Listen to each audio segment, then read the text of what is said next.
Welcome to Overtime on Inferno, your weekly roundup of all the big stories in CSGO, quicker than we could figure out a time to actually record this podcast episode at. If you could rate and review us at the end of the episode, that would be really helpful. I'm Logan. This is Aizyesque.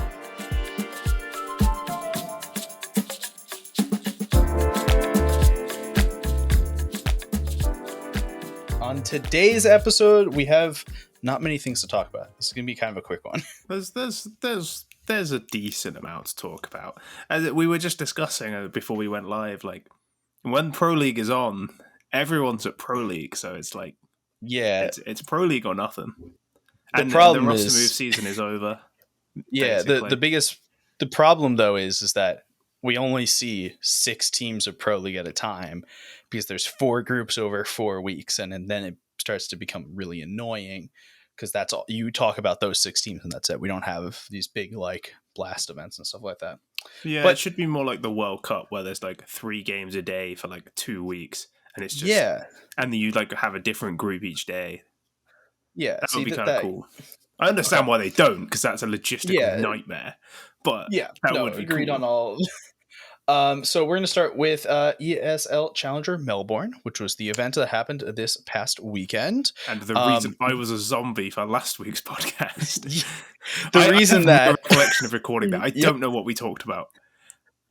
To be fair, I'm not sure I know what we talked about either. I'm amazed I managed to do it. We had to talk about some important bits on this. So, if you're just joining us and you didn't hear last week's episode where we talked about ESL Challenger Melbourne, you'd hear some of the names in here and expect some people to have won, right? You'd hear OG, Entropic, Party Astronauts. Maybe not, you didn't expect them to win, but you expect them to win a couple of games. Greyhound, which is former Order, which is former Renegades. Imperial, Pain, right? None of that happened. So Party Astronauts out in last place. Yeah, Vertex awful. Vertex out in last place. To be fair, I did not expect much more from Vertex. They had a standard, so they had a stand-in plus. Above them, I think is the more the 3rd through 6th bit is I think are more pressing issues. In 5th, 6th was OG. The team that we just saw at Pro League, if I'm not mistaken, that absolutely... Beat FaZe? No, beat NAVI, sorry. They beat NAVI. Sorry. Oh, okay. Big difference between those two there in terms of beating them. Either way, does it really matter that much? Well, all I know is both of them pale in comparison to Wings Up Gaming. My favorite thing about Wings Up Gaming... Who were the team who 2-0'd OG, by the way, to knock them out. Yep. Clean 2-0. Like, there was it wasn't close. Clean 2-0. The names on that team are amazing. Okay, so we did talk about this last week. I distinctly remember us talking about the names on Wings Up. I was surprised at how good... I'm never surprised by how good individually players are from that region, because... they're always insane. They just are. They're just always cracked. But they look like a real team. They looked like a genuinely good team. And we're starting to see an emergence of Asian teams who actually have an understanding, like a real, genuine understanding of how to play the game and how they best can use what talents they have. Tyler were always talented, but didn't always know how to use it. Wings Up Gaming and Rare Atom are the other team who know what they're doing and know how to use their insane mechanics. I'm pretty sure Gas is the IGL of this team, and he's also one of their best players. He is a crazy player. He is so good. Entropic, also 3rd, 4th, same place as Wings Up. Greyhound, again, former Order, which was the former Renegades team. Which I think before being Renegades was also Order again, or was a Greyhound. Basically, it's same roster, just been moved around 17 times.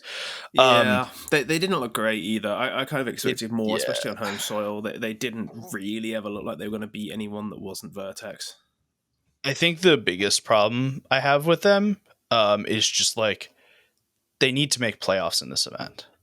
And I don't mean that in like a mean way. I legitimately think it's important that if you are the home team, right, you Yeah. should make play. You should be able to take that like home team win buff and just like make playoffs. Yeah.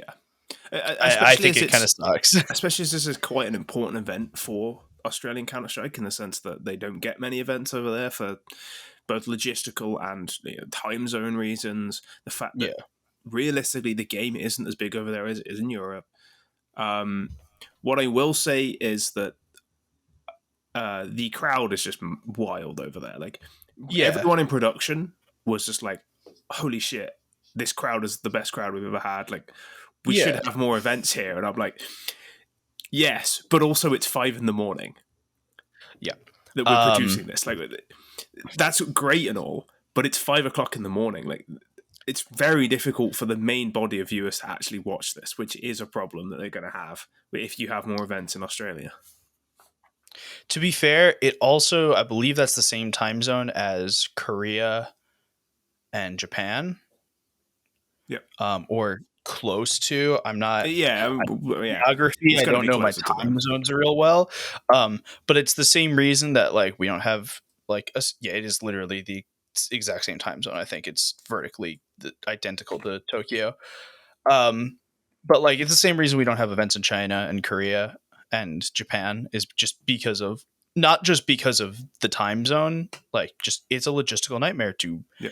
bring everyone out there, That right? said, there might be a Um, major in China this year. So yeah, I heard rumblings of Perfect World. yeah, I assume you heard rumblings of Perfect World. I was live on the Dust 2 stream like 5 times this weekend for I the saw. NA Yeah, Open RMRs. Made fun of you a ton. Uh, sounds but about right. I said that, and Ryan said that he literally had never heard that, and that was that Hmm. scared me a little bit.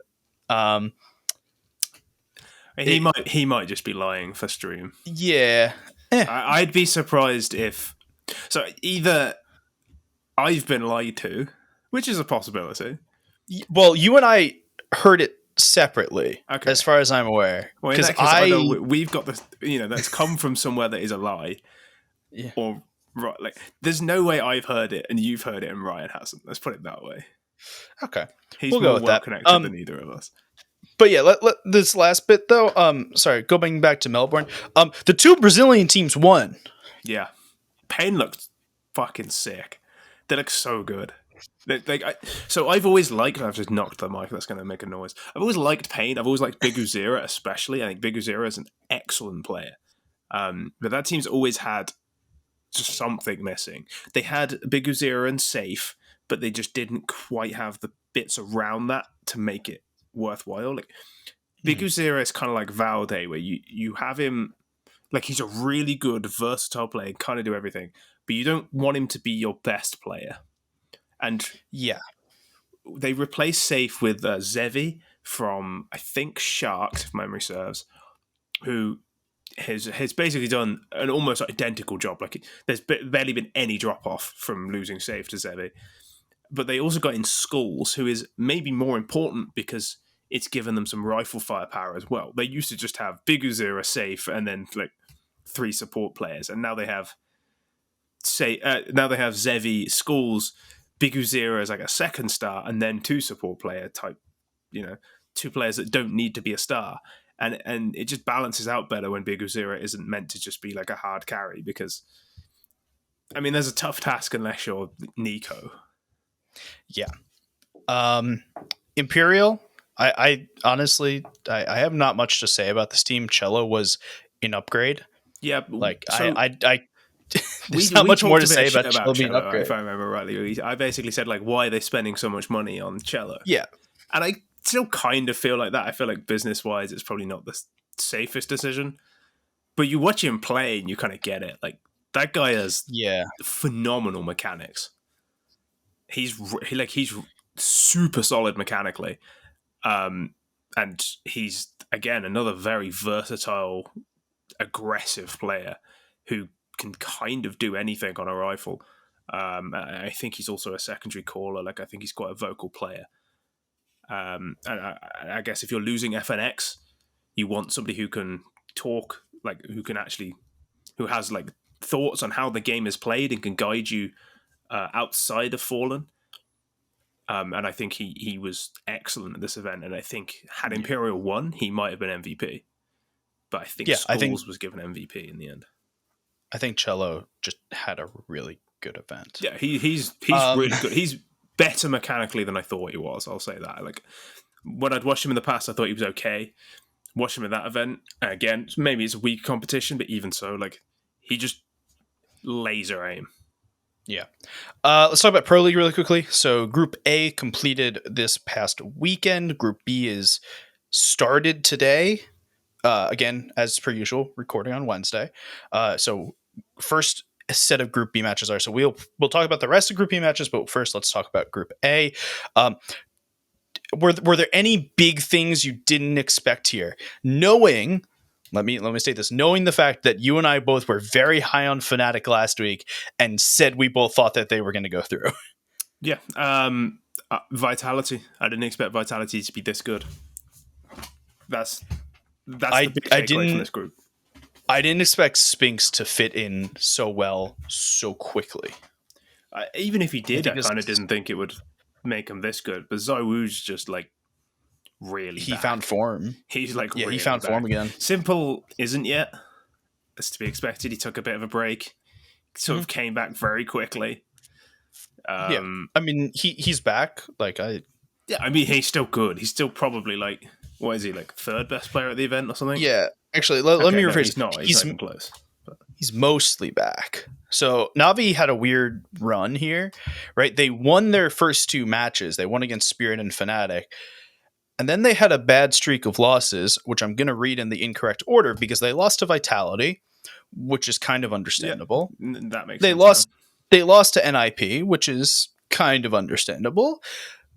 They lost to Endpoint, but not did they just lose to Endpoint. They got 0-2'd by Endpoint. They took a map off of Vitality and NIP. They got 0-2'd by washed Kirby. Yeah, it was Endpoint's only win in the group. To give you a reminder, right? Endpoint is two British players. Let me just... Two British players. What are you saying? I'm saying British players suck, and you've said this publicly many times. But look, how many American players finished in the top 3 in Group A? 0. There's no American players. How many English players finished in the top 3 of Group A? 1. Exactly. 1-0. Yeah, but there was 3 English players in the entire group. There are 3 English players in the entire group and 0 Americans. All I can hear is God Save the Queen playing in my ears at the moment. I can't hear anything else. All right. Endpoint had a beast of a match against Navi, but that was it. That was their only spot of brightness. Pretty much. They took a map off Spirit, but Spirit, since, funnily enough, losing Dexter, replacing him with a prospect, but not a completed, not a complete player yet, has made them a little bit worse. Even though he's been playing kind Wonderful of well. Is a very good player. Yeah. I think just Dexter did. I think people are starting to realize now how good Dexter is. He might be a top 5 AWPer in the world. Simple ZywOo. Sheer. No, I don't even know Sheer's up there anymore. Like he might even be. He might be like 3rd or 4th. Brokey. Yeah, Brokey's probably 3rd. And then I'm thinking it might be Dexter. It could be Dexter, some Pius, probably not. Shiro's an argument. I'd put OC as an argument, but somebody would say Monacy as well. But I mean, like Dexter's up there, man. Like losing Monacy him should probably be, but easy top 10. I'd say. I'd say easy top 10. And you replace him with a good player, but not a world class one. You're going to see a little bit of a drop off. They'll be a little bit annoyed they didn't make it, but. Speaking of oppers, let's talk about NIP's new opper. No, they didn't make a roster change. They just decided that Rez was going to start opping over Asatag. And I kind of hate it, I'll be honest. I don't like it. I don't know. So I have Rez this is like the one of the pack riflers who can rifle. Yeah, but here's I mean other than Hampus, everything I'm about to Well, say is obviously an Brolac can as well, but other everything I'm about to say is an other than Hampus thing. Because I still think that Hampus is the best player on this team and it's not particularly close. that is you're Brolan, entitled to that opinion. it is an Hampus is opinion a that very I'm good allowed to player, have. but Brolac is certainly close to him at least. Okay, so I still think Hampus is the best player on this team. Fine. Whether it's close or not the point. I think Rez kind of was in a slump for a very long time, for the last year and a half, maybe more.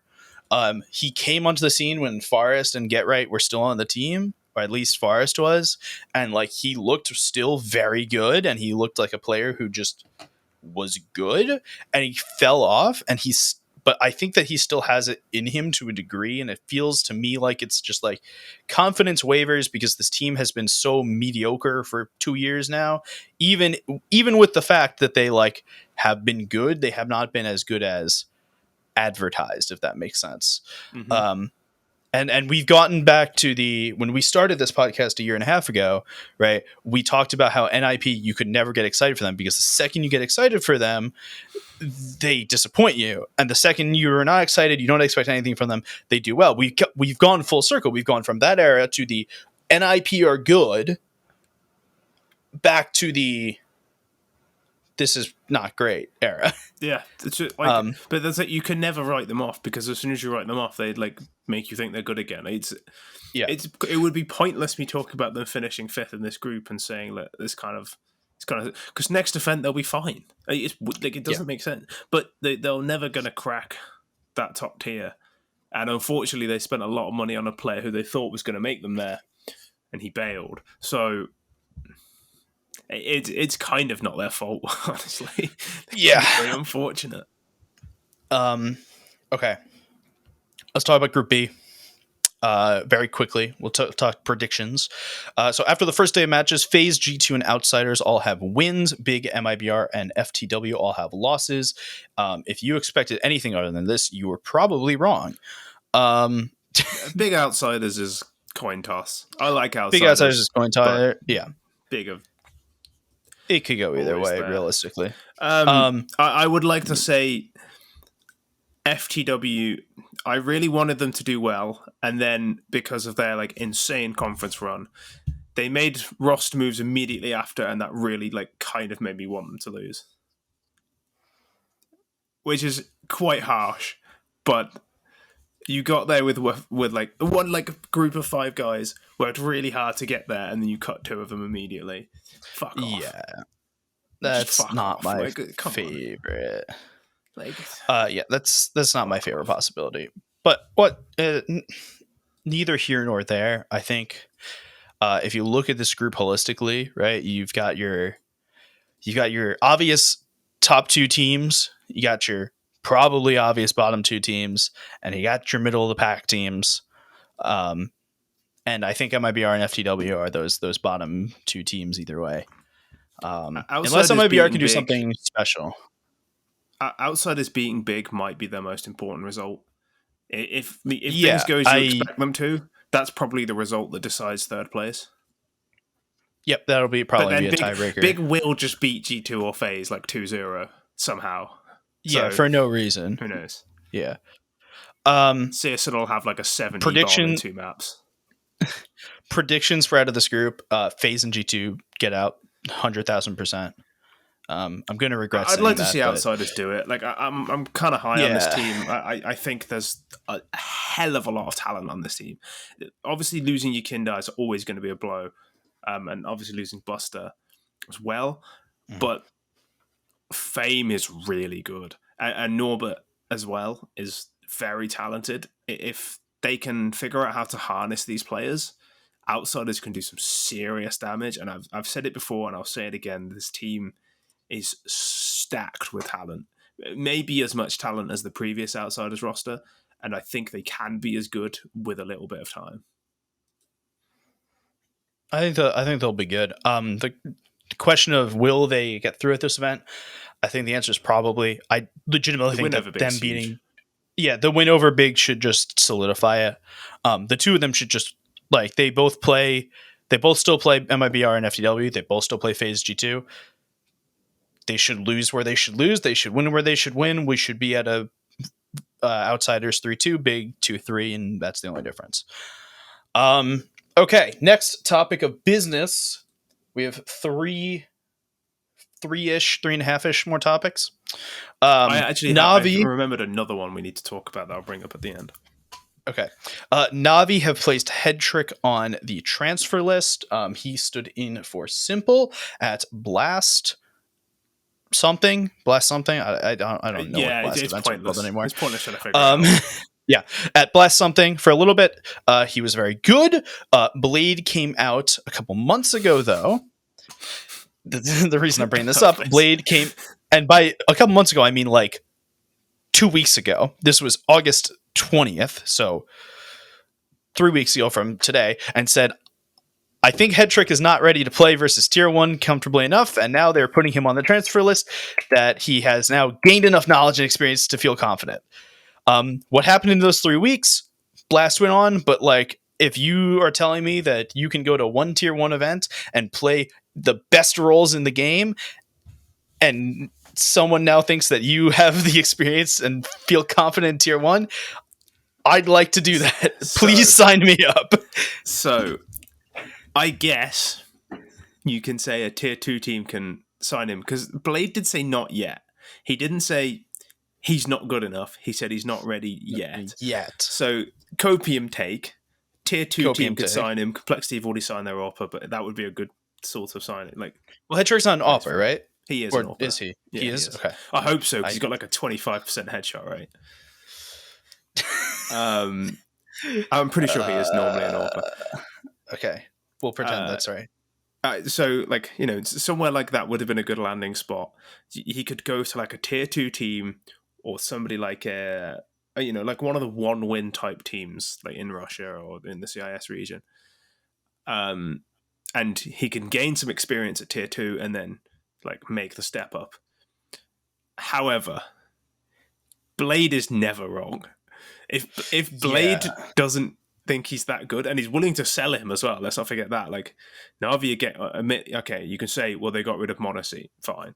They were offered $500,000 for him. If Blade doesn't want him, I'd be there's a reason. There's a reason. And I don't wrong. And I don't think the market for Headtrick is the same as it was for Monacy. No, of course not. Because Monacy put up a 1.6 rating in his first Academy League at the age of 15. Yeah. The guy was a superstar. Yeah. So remains to be seen on that front. I don't have much any more information other than that. I just more wanted to state that is funny. A thing that is happening and is a little weird. It's very funny that he was oh yeah, he's not ready to play versus Tier 1. Anyone want him? Yeah, so someone else want him. Okay, so next. I hope that came through on there. I hope that came through too. Logan's computer just started playing music. It was so there's intro and buttons at the top, and in my Zencaster, and you can press it, and I press it by accident. I was trying to pull more articles up, and I pressed by accident. Okay, so the many time 4 consecutive title We Play Academy League champion MOUZ NXT roster, yes, aka basically just the Mouse Sports roster at this point, because and they have Legion roster. He went to Game Legion. And Gamer Legion. The last original member has left. I'm gonna fuck this name up. Shen. I think it's Shane or Jane, something like that. Jane. So I think usually please someone in Polish SZ is like a sh, so Shane, something like that. Okay, so Shane. Shane's left, Sui's left, MHL has left, Exertion's left, JDC has left, Torzy has left, everyone's gone. Cyclone left. Cyclone is now on the main team. Basically, end of an era for the 4-time We Play Academy League champions. In other quick Academy League news, Wolfie, an American, got signed to Fnatic Rising, who are the current We Play Academy League champions. I don't think it was a replacement. I may be going He's insane. replacing Depression on Fnatic Rising. That's a player's name, right? Yeah, We're on. Okay. It's not like some weird like post-ironic take. No, he's replacing Okay. a player called Depression. Called Depression. Okay. Who was the AWPer on that team. Okay. Yeah, they were on a short-term contract. They decided against extending the contract, so Wolfie has been brought in. Also, Volt is there, which I was not aware of. It's a mishmash team. They just won and they dropped Depression, and people are like, that's kind of unfair, but also if you've got like a 1.1 rating as an AWPer in the Academy League, it's probably fine to get rid of him. And they signed Wolfie, who I think is pretty good. Apparently quite good. I've never seen him play, but I've heard he's pretty good. He played for Lingvi Vikings and Aesthetic. Yeah, I've heard he's good. I've just never watched him. All right. Next bit is the now we get into tinfoil hat time. I don't really mean tinfoil hat time, but like we're definitely within tinfoil hat area. Within the last 4 weeks, they've turned the frogs gay. No. We've had a lot of announcements of new teams. And you might say that's kind of normal. We went through roster season. But no, I would tell you this is in fact not normal because it started about a month ago with Evil Geniuses picking up their... I need to put my hands down for a second. 4th team in Counter-Strike, which is their female team. And that continued. There was definitely one in between, and I cannot remember what it was, so apologies to... Did G2 pick up a team? G2 picked up a team. They're a Valorant team, though, right? No, I believe G2 picked up a women's Counter-Strike team. I thought Goes and just kind of played in both, but no, they don't. Oh, okay. No, they did an all women's League of Legends team. Different thing. Sorry. Yeah. I cut. Okay, Astralis though, female roster. Yes, today. NIP yesterday. Female roster. I thought you were saying yes today, but you were saying yesterday. No, yesterday. Very confusing. Which is the NIP roster is the ex Godsend core. The Astralis last roster, I believe, is the ex Ambush core that won the Spring Cash Cup. Basically, there's a ton of new women's rosters. ESL Season 2, ESL Impact Season 2 is coming soon. And the tinfoil hat time is, why is everyone picking up a female team now? Yeah, I believe there's a rumor going around about something new that's going to be announced. I don't know what it is off the top of my head. I heard something about it and I can't remember what I heard. But I think there's something brewing, so I don't think it's entirely conspiratorial to suggest so. I mean, there has to be a reason they're all signing it. Maybe the ESL Impact League is just widening. That's entirely possible. Yeah. And we take those. That's all I have to say on the matter is we take those. Yeah. I have 2 stories. I've just remembered another one. You saying that reminded me. You do your stories and I'll put my last bit here. Anything wrong. Nicholas Bentner, ex-footballer, large Danish man. He's entered esports and created a new CSGO team with 5 very young Danish players. I've not heard of any of them. Equip, Scrob, Syra, Boy, and Tops. But they are playing for Nicholas Bentner's team, which is kind of interesting. I don't know if you know who Nicholas Bentner is. Prosopia Esports. Yeah, it's an interesting name. I don't know what it means. Okay. It might mean something. It might not. It kind of sounds like it means something. It's powerful. Word. We are reaching bottom of the barrel today in news. I'd just like to state this. It's kind of interesting. It's definitely interesting. But like normally on a regular show, we'd be like 48 minutes in right now, and we'd be like, "God, I want to be done with this podcast. We have nothing else to talk about." And now we're. If you thought that was bottom of the barrel, to Reddit, somebody asked on Reddit what happened to Bardolph. Yes. And James Bardolph was commenting on this. Like, somebody basically had some comment talking about throwing a temper tantrum at PGL and how he was behind the scenes. James Bardolph called him a liar.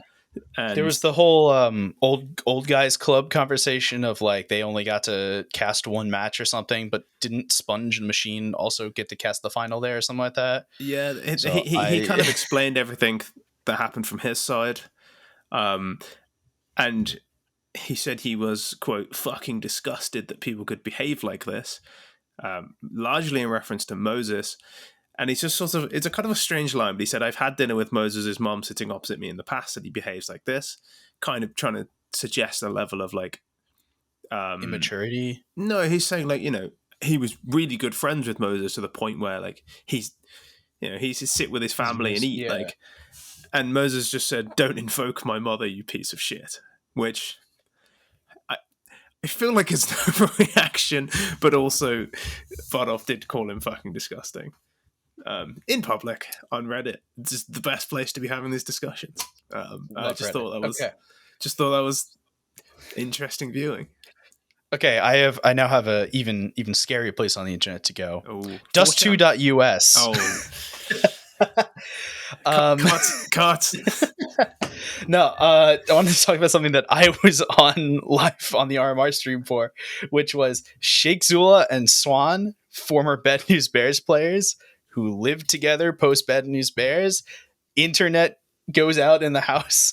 They're playing on opposite sides of the bracket at the same time in the semifinals. So all of the semifinals got halted for like 2 hours for them to go find internet at a different place. Only in NA. Only in NA. Well, actually, you would only hear about it in NA. About it in NA. It happens other places. Else. It's just, yeah. You just wouldn't hear about it. And then my last bit, which is from a story from Dust 2, but is not related to it at all, which is EG is sending 2 teams to Fragadelphia. I don't want to get into the whole conflict of interest talk because many people on the internet have already. And it obviously is conflict of interest. There's absolutely no debate to be had. It is conflict of interest. So here's my debate very quickly. 2 lines. Yes, it's conflict of interest. It's Fragadelphia.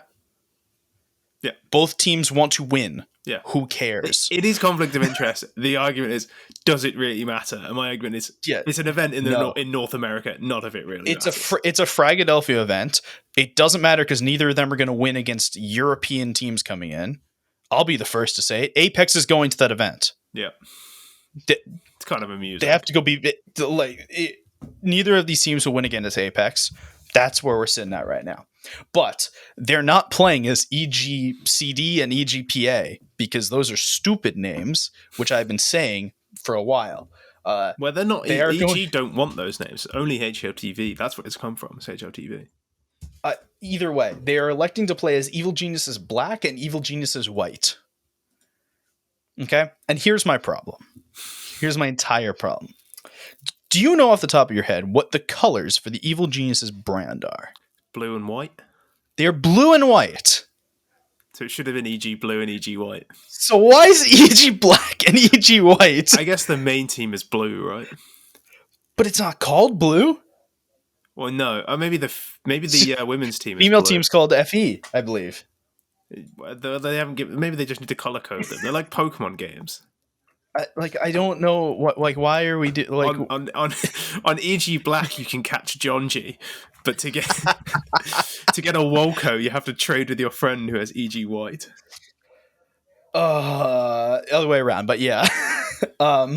Honestly, I'm just happy that I could name a player on the Carpe Diem roster. I'm quite happy with myself for that. To be fair, Carpe Diem roster has Stanislaw and Rush now. So yeah, but Hex was going to be the one I thought of, and I realized he's Hex is on the main. Yeah, so I had to quickly pull another one.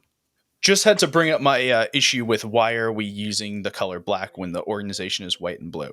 That's my only problem with this, realistically. I'm happy they're not going by EGPA and EGCD anymore because it's dumb. Use the Evil Geniuses brand. Don't stick to the brand that you made. Well, yeah, they didn't. It was only because nobody else could figure out. Like somebody had to describe it. Well, I think it was HOTV basically. We're just going to call them EGPA, EGCD. Because they wouldn't come up with names. Because Evil Geniuses will always go by Evil Geniuses. I have one last bit at the end, which is not a story at all, which is... we keep saying this. No, this isn't the story. This is the ending bit. I this weekend will be going to Philadelphia in Philadelphia. I will be meeting players such as all of Aizyesque's favorite players, other than AZ, i.e., Big Uzera will be there, Mobs will be there. Someone else I mentioned the other day. Someone else. There's someone else there too. But I'm gonna hit the list. Yeah, just Um, interview anyone you can. so the question is, and this is to you as well as the audience, is give me interview questions because I'm gonna make a bunch of content while we're there. This is not for you to think of questions right now. You can message me the questions because I won't remember. You This is got not for to questions ask right now, everyone but if they've had a cheesesteak while they're there, especially the people who aren't that's not American. that's not a bad idea. Like, ask any of the I non-Americans, have you had a cheesesteak yet? I actually have like a content piece that I've got that's been put in our Discord. So it's if you look for it, it's there. I'm not going to say it on the podcast because you'll see it when it happens. And if you don't see it when it happens, it doesn't matter because you've not told anyone you're doing it. Smart. Yep. No, I bought the stuff for it already. It's happening. But if you have any questions about any questions that you want me to ask players, tweet at me at Mechatronic, which will be in the description below as per usual, or tweet it at AZESC, or tweet it at ReTLDR, and one of us will get the information to me so that way I can correctly ask questions. I don't know. Why do you use wireless mice or something? I don't know. I can't think of a good question off the top of my head. That's why I'm crowdsourcing. Red or brown sauce on a sausage sandwich? That's not a very American question, but it's an important question. Okay. Well, that's going to be it for today. You can catch us again next week on Wednesday. I already did the social media shout out, but like integrated in. Goodbye. So smooth.